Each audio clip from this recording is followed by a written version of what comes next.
света любовта е сляпа. Според мен най-често е тъпа. Ама много тъпа.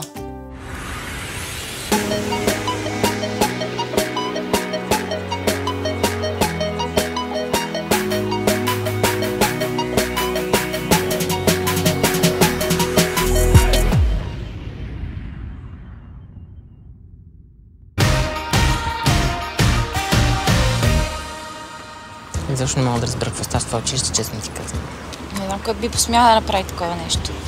Тук всеки за бреката е мое място, нали знаеш, че... Мисля, че много сме отпуснали иерархия.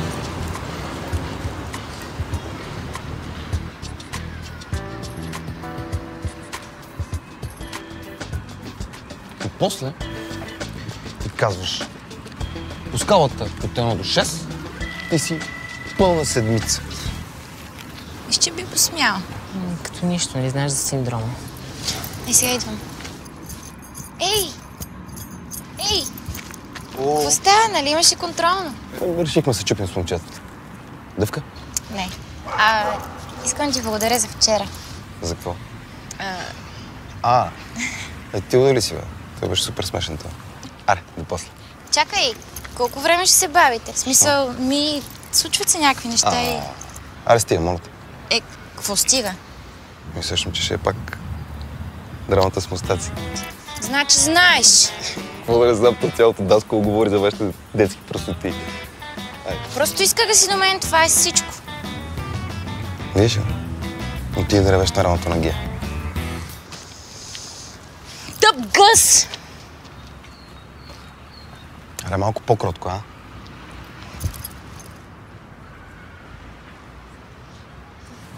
Не мога да разбера какво стана, нали? Вчера всичко беше окей. Беше, защото е много забавно да не бием смутаняк. Аз патката си мислех, че не защитава. Казах ти аз. Вече искам самче станция, ама той Йоан хич не го харесвам. Всичко е заради мустак. Сигурно съм, че она коза има нещо общо. Мислиш ли, че след вчера би го направила? Естествено. Лузерите са се оплакали и тя решила да ги защити. Не знаеш, че винаги може да тестваме колко точно са си близки. Мисля, че имам перфектния човек за тая работа. Кой? Катя.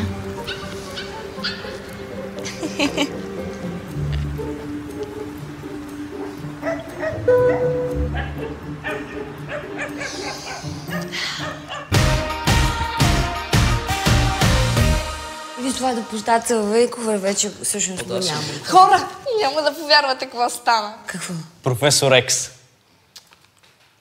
Защото той е в инвалидна количка и не може да стане. Не.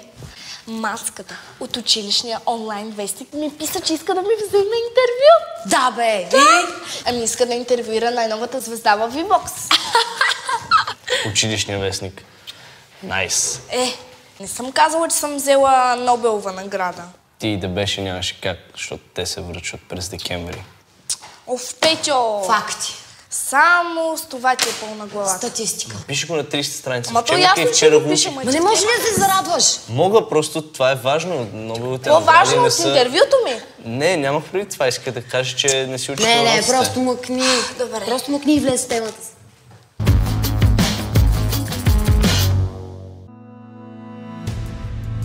Пак същите глупости. Писам, имам чувство, че да контактувам всяко идиот. Айде, почна. Как няма да започнам? Едно нещо не мога да направиш като хората. Оле, майко, защото само твоите простоти са ми на мене в главата. Аз друга работа си нямам. И ще сега стана си тръгна. Най-добре си тръгвай. Ставай да те няма. Знаеш какво? И аз си тръгвай и повече да не те виждам. Не мога да представя.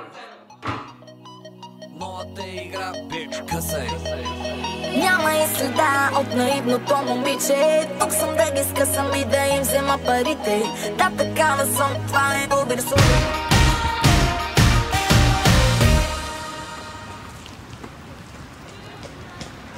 Какво става, хора? Какво гледате?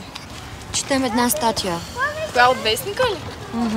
И как? Аз не съм чела още. Не бе, то всичко е окей, ама... Що си ги казала тия неща? За влоговете нямаше как да кажа, че съм почнала заради София. Тя за друго говори. За друго? В ежемесечния онлайн вестник на нашата любима 125 СОУ, така. Може би единственият проблем е, че нямам близки хора в новото училище. За сега не съм срещнала никой, с който не се чувствам готино. Какви са тия глупости? Не съм ги казала аз. Не бе, щом така си го почувствала, няма нужда да се оправдаваш. Хора, Катя ми е звъртяла думите. 100% тая София е за мен. 100%. Няма нужда да се оправдаваме с нея за всичко. Ама, супер! Сега ще ме раздели с най-близките ми хора. Ти нали наистина нямаш близки приятели тук? Нямам близки. Така ли? Окей. Айде.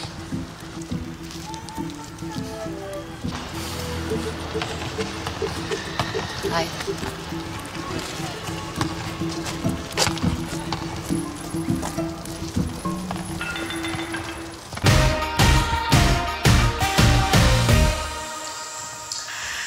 Странно е, когато човек си създаде идоли и след това разбере какви са в действителност.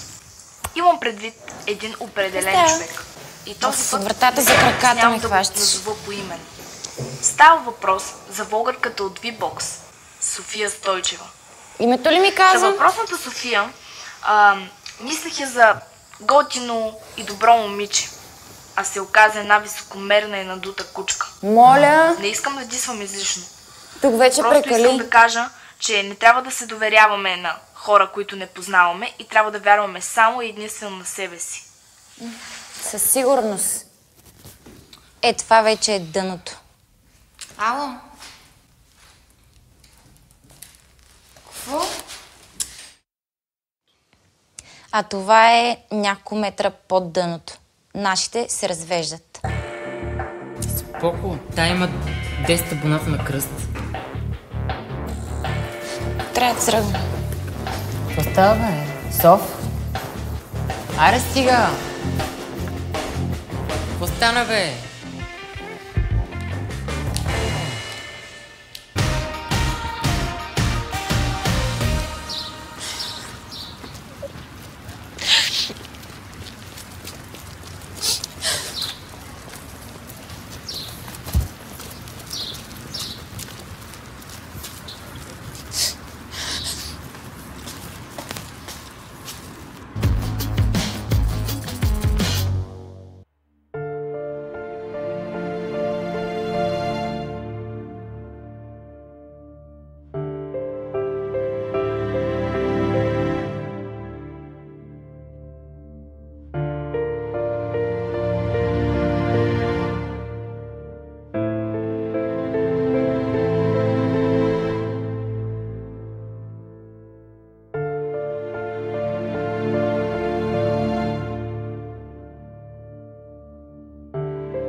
Не, че искам да ви настроя на положително мислене, но погледнете и от добрата страна. Не е чак толкова лошо вашите да се развежат.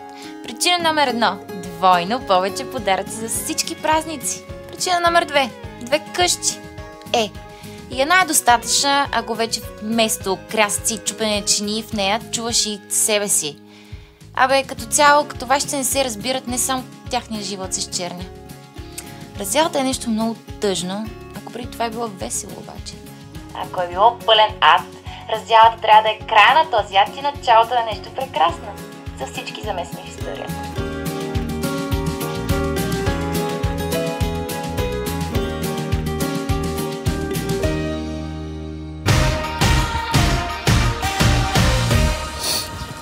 И за какво не ми каза? Иска да остана малко сама, да обмисля нещата. Нали знаеш, че можеш да разчиташ? Знам. Много съм зле. Какво стана? Обещах да дам извинителна бележка на един от съседния клас. О, секси ли е? Бека, бебче, аз си го заплюх първи. Добре, да няма да преча. Айде си видим в клас. Айде. Чао. Чао, чао.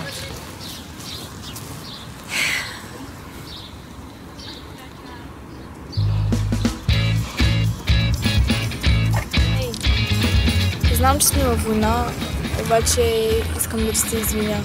Изобщо не знаех за вас, че ще разделят. Окей. Окей.